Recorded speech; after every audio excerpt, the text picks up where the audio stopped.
ஒரு நண்பர் அவசரமாக என்கிட்ட ஓடி வந்தார். அப்புறம் சொன்னார், என்னால் நம்பவே முடியல சார், என் பையனா அப்படி அப்படின்னு சொல்லி ஆச்சரியப்பட்டார். உங்கள் பையன் அப்படி என்ன தான் செஞ்சுட்டான் அப்படின்னு கேட்டேன். என்னால் முடியாத ஒரு காரியத்தை அவன் செஞ்சுட்டான் சார் அப்படின்னார். அது என்னன்னு தான் சொல்லுங்களேன். என்ன 5வது வகுப்பில் அவன் ஒரே தடவையில் தேறிட்டான் சார், அதாவது ஒரே அட்டம்ப்டில் பாஸ் ஆகிருக்கான் அப்படின்னார் மூச்சு வாங்க. கஷ்டப்பட்டு பரீட்சை எழுதுனது அவன், இவருக்கு ஏன் மூச்சு வாங்குது? நம்மால் செய்ய முடியாத ஒரு காரியத்தை இன்னொருத்தர் செய்யும் பொழுது அது நமக்கு ஆச்சரியமாக இருக்குது. சர்க்கஸ் பார்க்குறோம், ஒருத்தர் அந்த இடத்துல தொங்குறார், அது நமக்கு ஆச்சரியம். ஏன்னா அது நம்மால் முடியாத காரியம். நம்மால் முடியாத ஒன்றை அடுத்தவர் எளிதாக செய்யும் பொழுது நாம் மருள்வது இயற்கை. இதை தான் தொல்காப்பியம் மருட்கை அப்படின்னு சொல்லுது.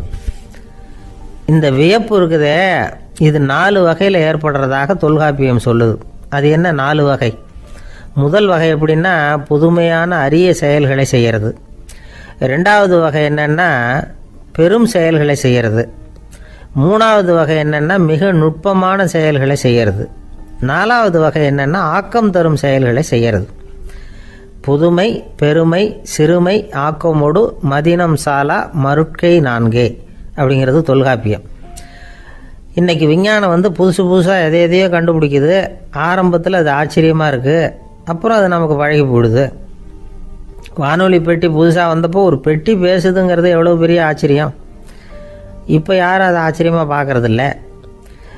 மதினம் சாலா மருட்கை அப்படின்னு ஒரு சொற்றொடர் வருது பாருங்க, அதில் கருத்தாழம் உண்டு. எதை பற்றியும் போதுமான அளவு புரிந்து கொள்ளாத போது ஒருத்தர் ஆச்சரியப்படுறார். புரிந்து கொண்ட பிறகு ஆச்சரியம் மறைஞ்சு போடுது. மிக நுட்பமான செயல்களும் நம்ம ஆச்சரியப்பட வைக்கும். ஒரு அரிசியில் ஒரு திருக்குறளை எழுதி காட்டுறாங்க, ஒரு முட்டை ஓட்டுக்குள்ளே ஓவியம் தீட்டி காட்டுறாங்க. கருங்கல் சிற்பங்களில் எவ்வளவு நுட்பமான வேலைப்பாடுகளை எல்லாம் பார்த்து ஆச்சரியப்படுறோம். இது மாதிரி ஆக்கப்பூர்வமான அரிய செயல்களை செய்கிறது கூட வியப்பை உண்டு பண்ணும். குப்பை கூலங்களை கூட வாழ்க்கைக்கு பயன்படுகிற பொருளாக மாற்றுகிறவர்கள் இருக்காங்க.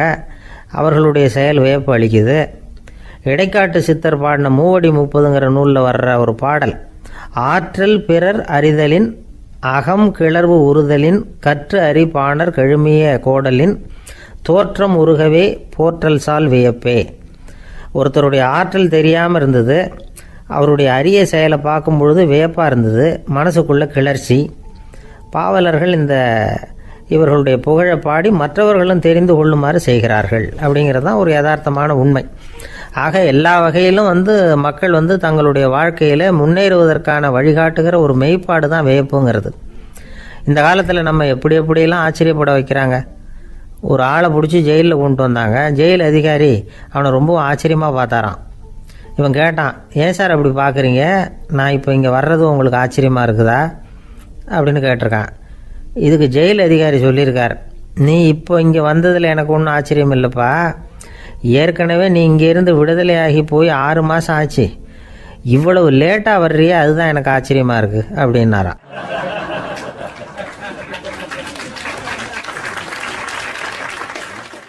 வாய் விட்டு சிரிச்சா நோய் விட்டு போகும் அப்படின்னு சொல்கிறது உண்டு. அது என்ன வெறும் அலங்காரத்துக்காக சொன்ன வார்த்தையா, இல்லை அர்த்தத்தோடு சொன்ன வார்த்தையா அப்படின்னு யோசிச்சா அதில் நிஜமாகவே அர்த்தம் இருக்குதுன்னு தான் தெரியுது. ஆதாரபூர்வமாக அதுக்கு சில நிரூபணங்களும் இருக்குது. நார்மன் கசின்ஸ் அப்படின்னு ஒருத்தர் இருந்தார். அவர் ஒரு அமெரிக்க பத்திரிகை ஆசிரியர். அவருக்கு ஏதோ ஒரு விதமான அழற்சி நோய், இன்ஃப்ளமேஷன் டிசீஸ். அது டாக்டர்கள்லாம் அதுக்கு என்ன விதமான வைத்தியமும் கிடையாது அப்படின்னு சொல்லி பல இதெல்லாம் பார்த்துட்டு கடைசியாக சொல்லிவிட்டாங்க, அதுக்கு வைத்தியமே இல்லைன்ட்டாங்க. டாக்டர்கள் தான் சொல்லிவிட்டாங்களே, அதனால் இது இப்படியே இருந்துட்டு போகட்டும் அப்படின்னு விட்டுற வேண்டியது தானே. ஆனால் அவர் அப்படி நினைக்கல. உடனே அவர் என்ன பண்ணார்னா, ஆஸ்பத்திரி ரூமை காலி பண்ணார். ஹோட்டலில் போய் ஒரு ரூம் எடுத்துக்கிட்டார். அங்கே போனார். தினமும் அவருக்கு பிடிச்ச தமாஷான படங்களையெல்லாம் டிவியில் போட்டு பார்த்துக்கிட்டு இருந்தார். சிரிப்பு வரக்கூடிய புத்தகங்களையெல்லாம் படித்தார். கொஞ்ச நாள் ஆச்சு, அவருக்கு இருந்த தொந்தரவு குணமாக ஆரம்பிச்சிட்டுது. இதை கேள்விப்பட்ட உடனே பழைய டாக்டர்கள்லாம் ஓடி வந்தாங்க. ஓடி வந்து பார்க்குறாங்க, அவர் உடம்பை சோதனை பண்ணி பார்க்குறாங்க. பார்த்தா அவர் உடம்பு குணமாகறதுக்கு உதவியாக இருந்தது சிரிப்பு தான் அப்படிங்கிறத விஞ்ஞானபூர்வமாக அவங்க ஒத்துக்கிட்டாங்களாம். இருந்தாலும் சிரிப்பு எந்த முறையில் எந்த விதத்தில் உதவி பண்ணுது அப்படிங்கிறத இன்னமும் சரியாக புரிஞ்சிக்க முடியல. ஆனாலும் ஒரு சில விஷயங்கள் மட்டும் புரியுது. அது என்னன்னா, சிரிப்பு சுவாசத்தை மேம்படுத்துது, ரத்த அழுத்தத்தை குறைக்குது, உடம்பு குணமாகறதுக்கே உரிய சில ஹார்மோன்கள் அதிகமாக உருவாகி வர்றதுக்கு வழி செய்யுது. இந்த அளவுக்கு தான் சிரிப்போட செயல்பாட்டை நாம் புரிஞ்சிக்க முடியுது. இருந்தாலும் இதை பற்றி கண்டுபிடிக்க வேண்டியது இன்னும் ஏராளமாக இருக்குது. அதையெல்லாம் விவரமாக கண்டுபிடிக்கிற வரைக்கும் நாம் காத்துக்கிட்டு இருக்க வேண்டியதில்லை. இப்போவே தாராளமாக சிரிக்கலாம். அதில் என்னத்துக்கு சிக்கணும்? காசா பணமா? சிரிப்புன்னா ஹாஹான்னு சத்தம் போட்டு சிரிச்சாதான் உடம்புக்கு நல்லதுன்னு இல்லை. லேசான புன்னகை கூட உடம்புக்கு நல்லது செய்யுமா. லேசாக புன்னகை பூத்தா அந்த சமயத்தில் நாம் எப்படி ஆகுது? நம்ம உடம்பு பூரா அமைதி அடையுதான். இதையும் ஆதாரபூர்வமாக கண்டுபிடிச்சி தான் சொல்கிறாங்க. எப்போவாவது மனசு சங்கடமாக இருக்கிறப்போ கொஞ்சம் முயற்சி பண்ணி முகத்தில் புன்னகையை கொண்டுகிட்டு வந்து பாருங்கள். அதோட சுகம் உங்களுக்கு அனுபவித்து பார்த்தா தான் தெரியும். கண்ணும் உதடும் மலரும் பொழுது இருக்கிற ஆனந்தமே ஆனந்தம் அப்படிங்கிறாங்க அனுபவித்து பார்த்தவங்க. வாழ்க்கையில் நாம் தமாஷா இருக்கணும்னா அதுக்கு சில வழிகளையும் அவங்க சொல்லி வச்சுருக்கிறாங்க. முதல்ல நீங்கள் உற்சாகமாக இருக்கிறவங்க கூடவே அதிகமாக பழகணும். அவங்க கூடவே அதிக நேரம் இருக்கிறது மாதிரி பார்த்துக்கணும். அழுது வடிகிறவங்ககிட்டயே இருக்கக்கூடாது. அவங்கள அவாய்டு பண்ணுங்க. அவங்கள விட்டு விலகி வந்துடுங்க. உங்கள் முன்னாடி இருக்கிறவர் எப்பவும் மூஞ்சியை தொங்க போட்டுக்கிட்டே இருக்கிறவராக இருந்தால் கொஞ்ச நாளில் உங்கள் முகமும் அப்படியே ஆகிடுமா. ஜாக்கிரதையாக இருக்கணுமா. ரெண்டாவது, எடுத்ததுக்கெல்லாம் சீரியஸ் ஆகிடக்கூடாது. எதையும் நிதானமாக யோசிக்கணும். அடுத்தவங்க நம்மளை மதிக்கணுங்கிறதுக்காக நாம் பகட்டாக நடந்துக்கிறதுக்கு ஆசைப்படக்கூடாது. உங்களுக்கு பிடிச்ச தமாஷான வீடியோ படங்கள், புத்தகங்கள் இதையெல்லாம் லிஸ்ட்டு போட்டுக்கிட்டு முடிஞ்ச அளவுக்கு வாங்கி சேர்த்து வீட்டுக்குள்ளேயே ஒரு லைப்ரரி உண்டாக்கிக்கலாம். ஒரு பெரிய பிஸ்னஸ்மேன், ரொம்ப வெற்றிகரமாக பிஸ்னஸ் பண்ணுறவராம். அவர் எப்படின்னா அடிக்கடி ரயிலில் பிரயாணம் பண்ணுறப்போ நியூஸ் பேப்பரை வச்சுக்கிட்டு ரொம்ப சுவாரஸ்யமாக படிச்சுக்கிட்டே போகிறான். நியூஸ் பேப்பரில் அப்படி என்ன சுவாரஸ்யமான விஷயம் அப்படின்னு எட்டி பார்த்தா அதுக்குள்ளே ஒரு காமிக் புஸ்தகத்தை வச்சுக்கிட்டு படிச்சுக்கிட்டு இருப்பாராம். என்னங்க அப்படின்னு கேட்டால், என் மனசு லேசாக இருக்கிறதுக்கு இது ரொம்ப உதவியாக இருக்குது அப்படின்பாரான். அது ஒரு பக்கம் இருக்கட்டும். சிரிப்புன்னா எல்லா விதமான தமாஷும் உடம்புக்கு நல்லதுன்னு நினச்சிடக்கூடாதான். ஜேம்ஸ் கரோல் அப்படிங்கிற அமெரிக்க உளவியல் நிபுணர் என்ன சொல்கிறார் தெரியுமா? அடுத்தவங்களை குறை சொல்கிறது, கேலி பண்ணுறது, நையாண்டி பண்ணுறது, இது மாதிரியான நகைச்சுவையெல்லாம் நல்லது செய்கிறது இல்லைங்கிறார் அவர். அடுத்தவங்களை தொந்தரவு பண்ணாத ஜோக்குகள் தான் எப்பவும் நல்லது. யாராவது ஜோக்கு சொன்னால் தாராளமாக சிரிக்கணும்.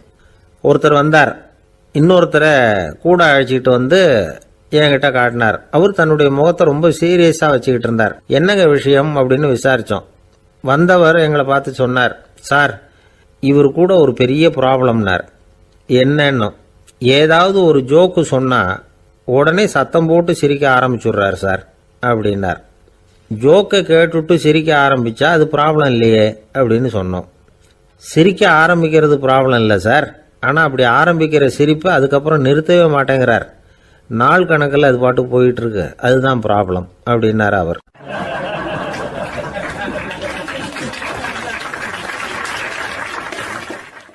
சங்கீத வித்வான்களில் பல வகை உண்டு. சில குறிப்பிட்ட ராகங்களை பாடுறதில் அவங்களுக்கு பெருமை வர்றது உண்டு. ஆனால் ஒருத்தர் இருந்தார், அவரால் ஒரு ராகத்துக்கே பெருமை வந்தது. அந்த ராகத்தை அவர் வாசித்து கேட்கணும் அப்படின்னு சொல்லுவாங்க. அது என்ன ராகம்னா தோடி ராகம். சரி, அந்த வித்வான் யாருன்னா அவர் தான் திருவாவடுதுறை ராஜரத்னம் பிள்ளை. பேராசிரியர் கல்கி ஒரு சமயம் தம்முடைய பத்திரிகையில் எழுதினாராம். அதை அப்படியே படிக்கிறேன் கேளுங்களேன். ஆகா, ஸ்ரீ ராஜரத்னம் பிள்ளையின் தோடி ஆலாபனையை முதலில் கேட்டபோது அவருடைய கற்பனையை விட்டு தள்ளுங்கள். நம்முடைய மனதில் என்னென்ன இன்பமயமான கற்பனைகள் எல்லாம் உதித்தன. குழந்தை தாயிடம் கொஞ்சம் குரலை கேட்டோம், அன்னை குழந்தையிடம் கொஞ்சம் குரலை கேட்டோம், ரதியும் மன்மதனும் பேசிக்கொண்ட காதல் மொழிகளை கேட்டோம், முருகன் சிவபெருமான் செவிகுளர மொழிந்த உபதேசத்தை கேட்டோம், கலைமகள் கவிஞனுக்கு அருளிய ஆசி மொழிகளை கேட்டோம், நாரத முனிவருடைய தம்பூரா சுருதியை கேட்டோம், ராவணன் தன் எலும்பை ஒடித்து வீணையாகச் செய்து வாசித்த கானத்தை கேட்டோம், கானப்பறவைகளின் கலகல ஒலியை கேட்டோம், கோலக்குயில்களின் குரல் இனிமையை கேட்டோம். இப்படிலாம் பேராசிரியர் கல்கி விமர்சனம் எழுதியிருக்கிறார். திருவாவடுதுறை ராஜரத்னம் பிள்ளை அவர்களுடைய வாசிப்பை கேட்டுட்டு டி.என். ராஜரத்னம் பிள்ளை இறந்து போனார். அப்போ கவிஞர் கண்ணதாசன் எழுதினார், செவியனில் ஓடி எங்கள் சிந்தையில் ஓடி இந்த புவியெல்லாம் ஓடி நின்பார் பொங்கிய தோடி வேறிங்கு எவரிடம் போகும் ஐய இனி அதை காப்பார் யாவர் அவிந்தனின் சடலத்தோடே அவிந்தது தோடிதானும் அப்படின்னு எழுதினாராம். அந்த அளவுக்கு அவருடைய தோடியை ரசித்தவர்கள் உண்டு. அதே மாதிரி தோடின்னா என்னன்னு தெரியாமலே அவரை ரசித்தவங்களும் அந்த காலத்தில் உண்டு. அதாவது ஒரு பெரிய சபையில் இவர் வாசிச்சுக்கிட்டு இருக்கிறார். பாதியில் ஒரு பெரிய மனுஷன் உள்ளே வந்தார்.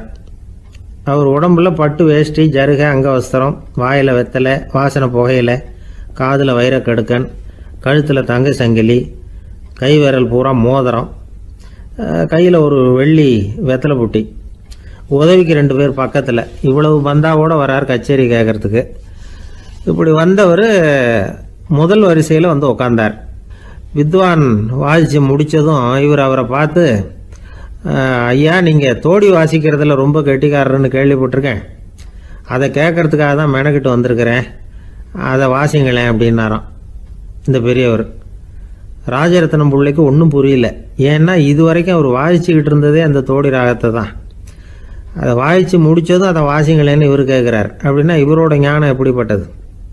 இவ்வளவும் கேட்டுட்டு இப்படி கேட்குறாரே அப்படின்னு அவர் யோசிச்சிருக்கிறார் ராஜரத்னம் பிள்ளை. உடனே என்ன பண்ணார் தெரியுமா?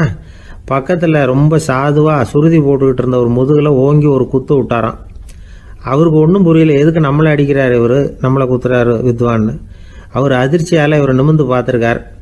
அப்போ ராஜரத்னம் பிள்ளை சொன்னாராம், ஏய்யா, ஐயா பெரிய மனுஷன், என்னுடைய பரம ரசிகர், தோடி ராகம் கேட்கணுங்கிறதுக்காக இவ்வளவு தூரம் வந்திருக்கிறார், முத வரிசையில் உட்காந்துருக்கார். நீ இந்த சமயம் பார்த்து தோடி ராகம் வாசிக்கிற நாதஸ்வரத்தை வீட்டில் வச்சுட்டு வந்துட்டியே, இப்போ ஐயாவுக்காக அந்த ராகத்தை நான் எப்படி வாசிக்கிறது அப்படின்னு சொல்லிவிட்டு மறுபடியும் முதுகில் ஒரு அடி கொடுத்தாராம். அடி வாங்கினவருக்கே சிரிப்பு அடக்க முடியலையா.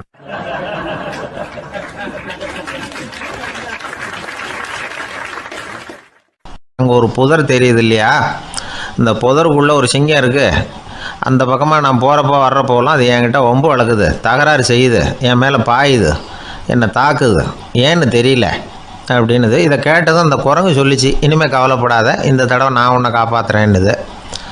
அதுக்கப்புறம் ஒரு நாள் அந்த குரங்கும் கழுதியும் அந்த புதர் பக்கமாக போய்கிட்டு இருந்தாங்க. எதிர்பார்த்தது மாதிரியே நடந்தது. அந்த சிங்கம் எதிரில் வந்தது, கழுதியை பார்த்தது, உடனே அது மேலே பாய ஆரம்பிச்சுட்டுது. அவ்வளவுதான். உடனே இந்த குரங்கு என்ன பண்ணிச்சு தெரியுமா? கிடுகிடுன்னு ஒரு மரத்து மேலே ஏறி உட்காந்துக்கிட்டது. அங்கே உட்காந்துக்கிட்டு கீழே அந்த கழுதையும் சிங்கமும் போடுற சண்டையை வேடிக்கை பார்க்க ஆரம்பிச்சுட்டுது.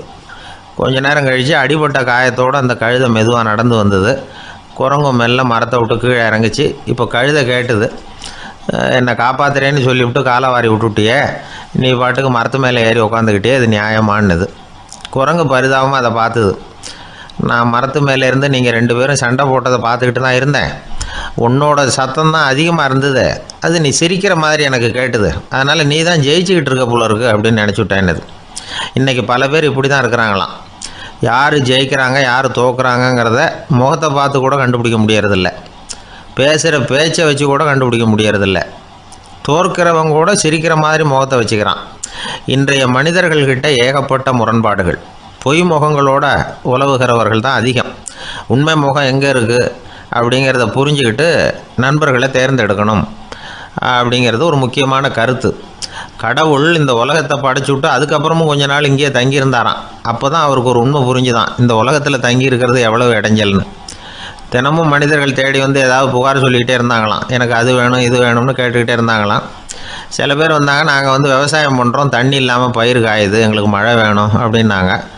அவங்க போனதும் அதுக்கப்புறம் சில பேர் வந்தாங்க, நாங்கள் மண்பானை செய்கிறவங்க, நிறைய பானை செஞ்சு வச்சுருக்குறோம், மழை பெஞ்சால் எல்லாம் கரைஞ்சி வீணாக போயிடும், அதனால் இன்றைக்கி மழை பெய்யக்கூடாதுன்னாங்க.